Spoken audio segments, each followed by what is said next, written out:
I've travelled 1.4 million miles on British roads in the pursuit of rare birds. I've lost marriages through birding and well, everything in life, you know. It all comes back to birding, all of my problems through life.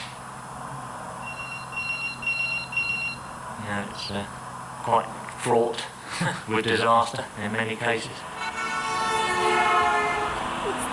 I went for a very bad period when I had 11 major accidents, complete write-offs.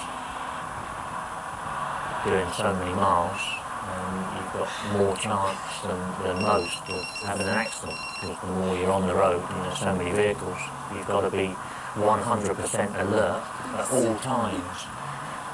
You know,